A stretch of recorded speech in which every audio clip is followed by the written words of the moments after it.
mempunyai sifat yang romantis ya, yang sebelah saya ini romantis ya? Ya baiklah sepertinya, saya suka karena mungkin, baik ya, eee, ya bisa membuat menjadi lebih nyaman lah gitu dalam kondisi. Jangan mentang-mentang dekat Fahad Abbas, langsung saya dibuang, dilempar begitu aja. Saya ini bapak dari anak kamu juga kan begitu. Jangan sebagai perempuan jangan sombong. Bahwa ini kamu tuh harus istighfar, sadar. Yang kamu lakukan itu salah. Itu kamu merebut suami orang.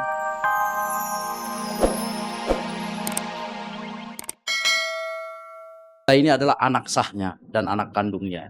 Kalau dia membuat statement di beberapa infotainment mengatakan bahwa mempertanyakan soal anaknya, suatu statement yang salah. Dan dia sudah seperti saya katakan tadi membuat kebohongan publik. Keraguan-raguan Bopak mengenai status dirinya terhadap bocah berusia 2 tahun itu ternyata dirasakan pula oleh sahabat Bopak yang juga komedian Taufik Lala.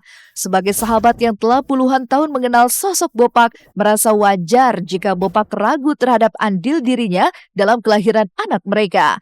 Benarkah keraguan Bopak ini berkaitan erat dengan masa lalu Putri? Lantas, apa reaksi Bopak jika tes DNA nanti akan membuktikan jika anak yang tengah mereka ributkan itu benar-benar darah dagingnya? Kalau soal ini, gue bela ke Bopak. Perempuan-perempuan emang rusak. Rusak. Benar udah Bopak. Bopak tuh tulus. Dia gak melihat siapa anaknya, yang penting dia ngerawat aja. Makanya Allah sayang sama dia, kasih rezeki.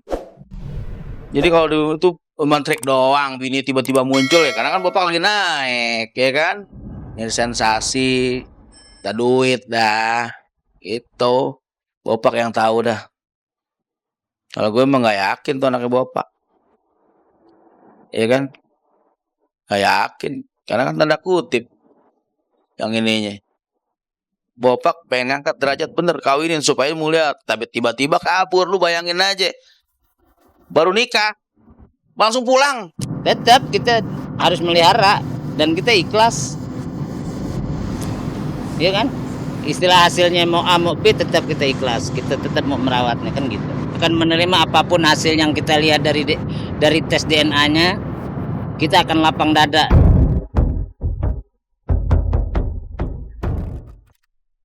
Kehadiran Putri Mayangsari yang secara tiba-tiba mengungkap nasib rumah tangganya bersama Bopak di tengah karir Bopak yang sedang naik daun seakan menjadi cobaan bagi perjalanan karir Bopak sebagai komedian. Gagalnya menjalin hubungan dengan Putri Mayangsari barangkali tidak jauh berbeda dengan kegagalan Bopak menjalin tali komunikasi dengan kawan lamanya. Tidak ada yang menyangka jika sukses Bopak tak lepas dari peran-peran rekannya yang tergabung dalam grup lawak 4 sekawan. Tapi mengapa dari penuturan Taufik Lala yang mengatakan ibarat kacang lupa kulitnya, Bopak seakan telah melupakan jasa para sahabat lamanya? Bopak baik, orangnya baik, ramah baik. Baik. Cuman memang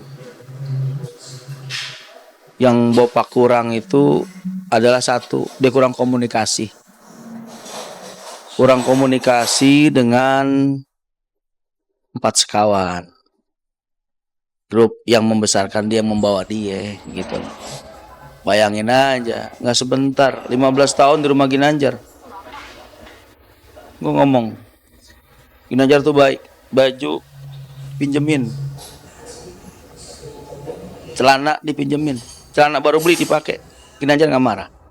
Sementara keluarganya adik-adik Ginanjar tetap bela, celana dalam hampir dipakai.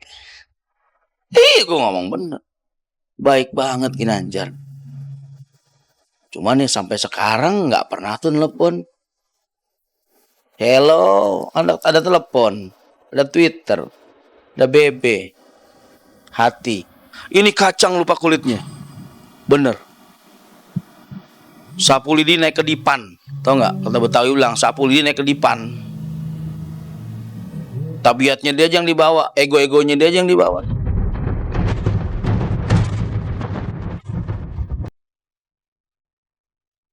Tersingkapnya soal cinta terlarang Farhad Abbas dengan juru bicaranya Regina tak hanya membuat Ilham Ferhat suami Regina geleng-geleng kepala.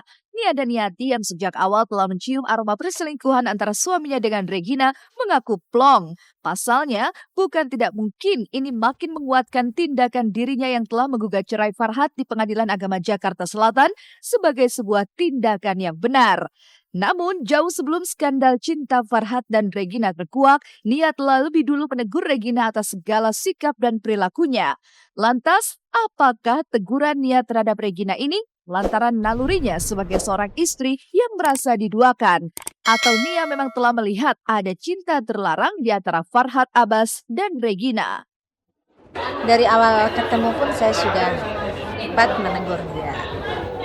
2 tahun yang lalu maksudnya? Enggak, 4 atau 5 bulan lalu kan baru kenalnya. Saya sudah menegur dia, saya ngomong, ya seperti itulah. Tapi ya dengan dalilnya dia bilang, saya kan punya suami. Awalnya saya tanya, kamu jangan-jangan selingkuhannya Farhad? Tapi ya itu tadi, saya bilang, dia bilang ya dia profesional bekerja dan dia juga punya suami.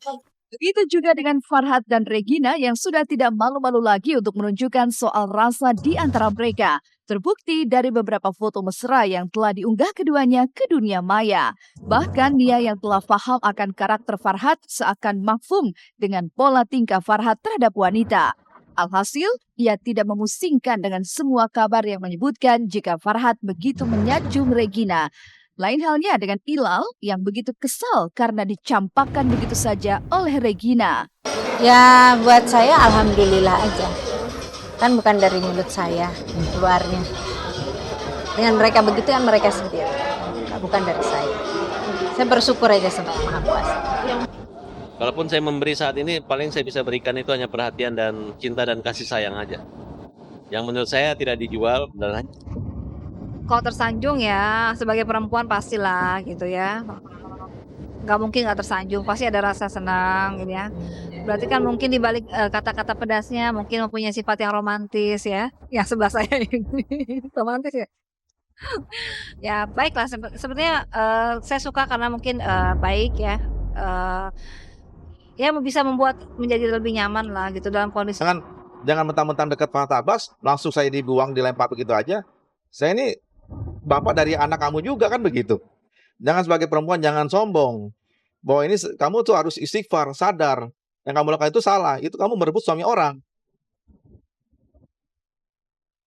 Kesibukan sebagai pendakwah membuat Ustadz Soleh Mahmud memiliki tanggung jawab besar untuk bisa segera menyampaikan pesan-pesan surga yang telah banyak dinanti oleh para jamaahnya. Namun siapa sangka, sibuknya ia memenuhi tanggung jawab serta demi menjunjung profesionalisme kerja, Ustadz Solmed justru tak menghiraukan kondisi fisiknya yang memang tengah menurun.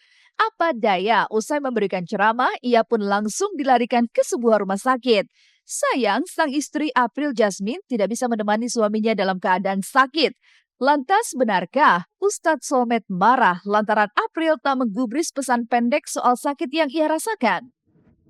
Ustadz nih lagi mungkin keadaannya yang tepat lagi drop banget karena memang kegiatan yang begitu padat, terus udah gitu ini kan kondisinya juga kalau kita lihat udara ini kan lagi pancaroba gitu ya, jadi kadang memang hujan besar, kadang langsung panas lagi. Nah dari situ tuh mungkin udah bikin badan nggak enak.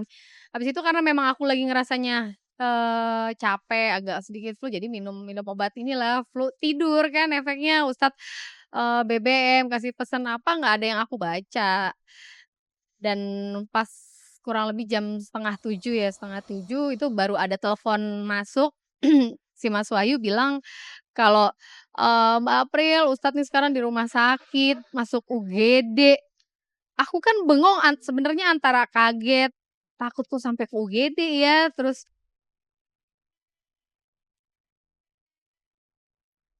April memang beruntung memiliki suami yang mempunyai fisik tangguh. Walaupun beberapa jam di ruang unit gawat darurat tidak membuat Ustadz Solmed mendapat perawatan secara intensif.